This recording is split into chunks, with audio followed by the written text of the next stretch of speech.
मित्रांनो, तर यापूर्वी शेतकऱ्याला फक्त 5 किंवा 7,000 रुपये एवढीच पीक विम्याची पहिला टप्पा मिळाला होता. पण आता परिस्थिती बदललेली आहे. काल मुख्यमंत्री देवेंद्र फडणवीस आणि पंतप्रधान नरेंद्र मोदी यांच्या झालेल्या बैठकीत एक मोठा निर्णय घेण्यात आलेला आहे. त्यानुसार पीक विमा आता थेट शेतकऱ्यांच्या बँक खात्यामध्ये जमा करण्यात येणार आहे. मुख्यमंत्री देवेंद्र फडणवीस यांनी तात्काळ बँकांना आजच आदेश दिलेले आहेत. त्यामुळे शेतकरी बांधवांसाठी आज सोन्याचा दिवस उजाडला आहे. तर मित्रांनो, हा सोन्याचा दिवस उजाडला आहे. तर पुढे बघू शकता काय आहे. 75% अग्रिम पीक विमा 18 जिल्ह्यांची यादी जाहीर. तर 18 जिल्ह्यांची यादी जाहीर झालेली आहे. ही शेतकरी बांधवांसाठी खूप मोठी खुशखबर आहे. आता 75% अग्रिम पीक विमा थेट शेतकऱ्यांच्या बँक खात्यामध्ये जमा होणार आहे. असा मोठा निर्णय शासनाने घेतला आहे. सरकारमार्फत जिल्ह्याची यादीसुद्धा प्रसिद्ध करण्यात आली आहे. जर या यादीमध्ये तुमच्या जिल्ह्याचे नाव असेल तर तुम्हाला स्वतः 100% पीक विमा मिळणार आहे. आज 18 जिल्ह्यांची यादी प्रसिद्ध झाली असून उर्वरित जिल्ह्यांना पुढील आठवड्यात पीक विमा मिळेल मित्रांनो. तर पुढे बघू शकता काय आहे. तर इथे बघू शकता मित्रांनो, पीक विम्यासाठी महत्त्वाचे काम आणि कागदपत्रे. तर पीक विम्यासाठी कोणकोणती कागदपत्रे लागणार आहेत ते आपण पाहणार आहोत. तर व्हिडिओला पूर्ण बघा. तर मित्रांनो, इथे बघू शकता आजच्या यादीमध्ये तुमचा जिल्हा आहे का नाही हे नक्की पाहून घ्या. कारण जर या यादीमध्ये तुमचा जिल्हा असेल तर तुम्हाला देखील पीक विमा 100% मिळणार आहे. परंतु पीक विमा मिळण्यासाठी तुम्हाला एक सर्वात महत्त्वाचे काम देखील या ठिकाणी करावे लागणार आहे. चला तर शेतकरी बांधवांनो, पाहून घेऊयात की तुम्हाला कोणते काम करणे आवश्यक आहे. त्याचप्रमाणे तुम्हाला तात्काळ 2 कागदपत्रे जमा करायची आहेत. तर ती कागदपत्रे कोणती आहेत आपण व्हिडिओमध्ये पाहणार आहोत. तर मित्रांनो, 3,178 कोटी रुपयांची नुकसान भरपाई मंजूर. तर मित्रांनो, 3,178 कोटी रुपये मंजूर झालेले आहेत. यामुळे तुम्हाला 75% अग्रिम पीक विम्याचा 100% लाभ मिळू शकेल. तर महाराष्ट्रातील शेतकरी बांधवांसाठी ही अतिशय आनंदाची बातमी आहे. म्हणजेच राज्य सरकारने अलीकडील 3,178 कोटी रुपयांचा पीक विमा नुकसान भरपाई मंजूर केली आहे. ही मदत अतिवृष्टी, अवकाळी पाऊस, गारपीट यामध्ये नुकसान झालेल्या शेतकऱ्यांना मिळणार आहे. विशेष म्हणजे या मदतीचा काही भाग आधीच शेतकऱ्यांच्या बँक खात्यामध्ये जमासुद्धा होणार आहे किंवा जमासुद्धा झालेला आहे मित्रांनो. आता पहिला टप्पा मिळाला, आता उर्वरित रक्कम लवकरच. तर मित्रांनो, काही शेतकऱ्यांना पहिला टप्पा मिळालेला आहे आणि उर्वरित रक्कमही लवकरच मिळणार आहे.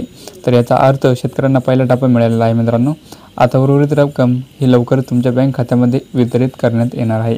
म्हणजेच तुम्हाला आता उर्वरित रक्कम 2 दिवसाच्या आतमध्ये तुमच्या खात्यावर जमा करण्यात येणार आहे. परंतु या ठिकाणी तुम्हाला एक जिल्ह्याची यादीसुद्धा पाहणे अत्यंत गरजेचे असणार आहे. शेतकरी बांधवांनो, बघा पीक विमा नुकसान भरपाईचे स्वरूप काय आहे. तर मित्रांनो, हवामान बदलामुळे नुकसान, सरकारचा महत्त्वपूर्ण निर्णय. तर ते बघू शकता, महाराष्ट्र कृषीप्रधान राज्य असून येथील बहुतांश जनता शेतीवर अवलंबून आहे. गेल्या काही वर्षांमध्ये हवामान बदलाच्या परिणामामुळे शेतकऱ्यांना मोठ्या आर्थिक संकटांना सामोरे जावे लागत आहे. या संकटांच्या पार्श्वभूमीवर राज्य सरकारने घेतलेला एक अत्यंत महत्त्वपूर्ण निर्णय ठरत आहे. आता तुम्हाला किती पैसे मिळणार आहेत ते आपण या ठिकाणी जाणून घेऊयात. शेतकरी मित्रांनो, 75% अग्रिम पीक विमा अंतर्गत या योजनेचा अंतर्गत पात्र शेतकऱ्यांना सरासरी हेक्टरी 13,000 रुपये मिळणार आहेत. तर हेक्टरी 13,000 रुपये मिळणार मित्रांनो. तर शेतकरी मित्रांनो, तुम्हाला हेक्टरी 13,000 रुपये पीक विमा मिळणार आहे. ही महत्त्वाची अपडेट आहे. शेतकरी मित्रांनो, पीक विम्याचा जो काही पहिला टप्पा होता त्यामध्ये शेतकऱ्याला खूप कमी, जसे की 1,500 रुपये प्रति हेक्टर एवढेच पैसे मिळाले होते. म्हणजे 4 एकर शेत असेल तर 6,000 रुपये याप्रमाणे हे पैसे आले होते. परंतु आता हेक्टरी 13,000 रुपये प्रमाणे ही रक्कम तुम्हाला भेटणार आहे मित्रांनो. तर मित्रांनो, तुम्हाला माहितीच आहे की काही दिवसापूर्वी म्हणजेच काही वर्षापूर्वी फक्त 1,500 रुपये प्रति हेक्टर मिळत होते. तर आता 13,000 रुपये प्रति हेक्टर मिळणार आहे मित्रांनो. DBT मार्फत जमा. पण एक काम महत्त्वाचे मित्रांनो. तर मित्रांनो, ते बघू शकता, शेतकरी बांधवांनो, ही रक्कम DBT डायरेक्ट बेनिफिट ट्रान्सफर मार्फत तुमच्या बँक अकाउंटला जमा होणार आहे. त्यासाठी तुम्हाला एक अतिशय महत्त्वाचं काम करायचं आहे. हे महत्त्वाचं काम केलं तरच तुम्हाला पीक विमा मिळणार आहे. हे काम कोणतं आहे लगेच सांगणार आहे. परंतु शेतकरी बांधवांनो, त्याआधी जर तुम्ही आतापर्यंत आपल्या व्हिडिओला लाईक केलं नसेल तर तत्काळ लाईक करून घ्या आणि व्हिडिओला संपूर्ण बघा मित्रांनो, शेवटपर्यंत बघा. KYC करणे अनिवार्य. मित्रांनो, ते बघू शकता, जेणेकरून सर्व माहिती तुम्हाला व्यवस्थितपणे समजेल. मित्रांनो, हा पीक विमा तुमच्या खात्यामध्ये जमा होण्यासाठी एक अतिशय महत्त्वाचं काम तुम्हाला या ठिकाणी करावे लागणार आहे. तरच ही रक्कम तुमच्या बँक खात्यामध्ये जमा होईल. महाराष्ट्रातील सर्व विभागांची नुकसान भरपाईचे वाटप सुरू होणार आहे.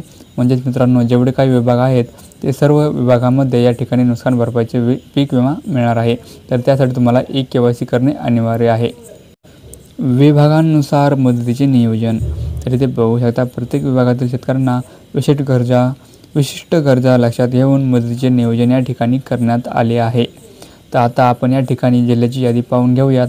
पहिला विभाग हा आहे शेतकरी मित्रांनो, तो म्हणजे नाशिक विभाग. या नाशिक विभागामध्ये द्राक्ष, कांदा आणि इतर नगदी पिकांचे मोठ्या प्रमाणात नुकसान झाले होते, परंतु या विभागातील शेतकऱ्यांना विशेष मदत मिळणार आहे. तर मित्रांनो, नाशिक विभागामध्ये द्राक्ष, कांदा आणि नगदी पिकांचे मोठ्या प्रमाणात नुकसान झाले होते, त्यामुळे या पिकांना तिथे मदत मिळणार आहे. नाशिक विभागाला विशेष मदत 2 दिवसात जमा होणार. तर मित्रांनो, इथे बघू शकता, द्राक्षाची निर्यात या भागातून मोठ्या प्रमाणात होत असल्याने अवकाळी पावसामुळे या ठिकाणी जे काही नुकसान झाले आहे त्याची भरपाई पीक विम्याचा दुसरा टप्पा म्हणून 75% अग्रिम पीक विमा शेतकऱ्यांच्या खात्यामध्ये येत्या 2 दिवसात जमा होणार आहे. यामध्ये नाशिक विभागाचा समावेश आहे. नाशिक विभागामधील जेवढे काही खेडेपाडे आहेत तेवढे या ठिकाणी या यादीमध्ये समाविष्ट करण्यात आलेले आहे मित्रांनो. तर पुणे आणि अहिल्यानगर, सोलापूर सर्वाधिक मदत आणि त्यांनासुद्धा हा पीक विमा मिळणार आहे. आता पुढील विभाग आहे तो म्हणजे पुणे विभाग.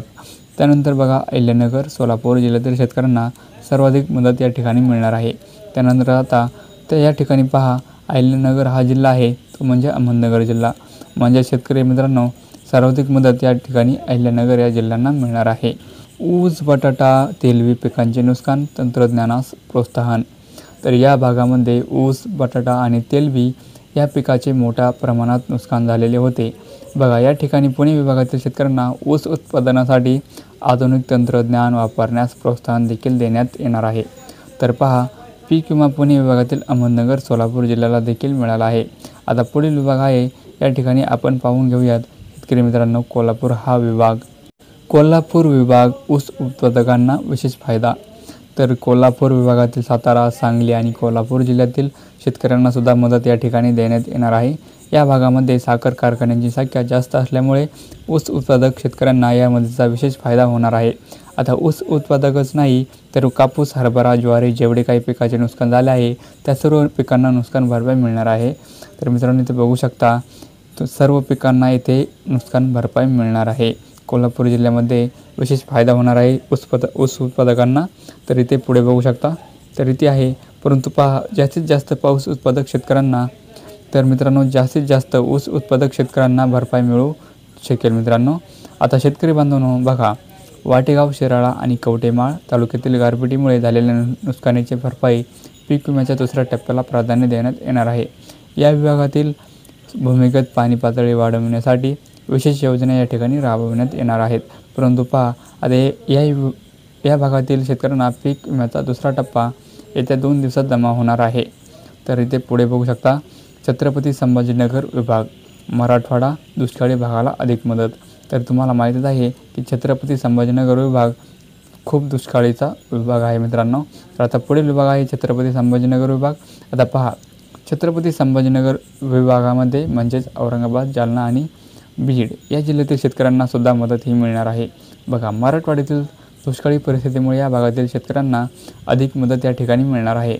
त्यामुळे आता त्यांना देखील मदत ही मिळू शकेल. आता शेतकरी बांधवांनो पहा, तेथील गंगापूर, आंबड आणि परळी या तालुक्यातील शेतकऱ्यांना तातडीची मदत पोहोचवण्यात येणार आहे. तर कपाशी, सोयाबीन पिकांचे नुकसान भरपाई. तर येथील कपाशी आणि सोयाबीन पिकाचे ज्या ठिकाणी नुकसान झालेले आहे त्यांना देखील मदत मिळणार आहे. आता पुढील विभाग पाहणे अत्यंत गरजेचे असणार आहे. आता शेतकरी बांधवांनो, लातूर विभाग आहे. पहा, लातूर विभागामध्ये लातूर, उस्मानाबाद म्हणजे धाराशिव, नांदेड, परभणी, हिंगोली या सर्व जिल्ह्यातील शेतकऱ्यांना सुद्धा मदत मिळणार आहे.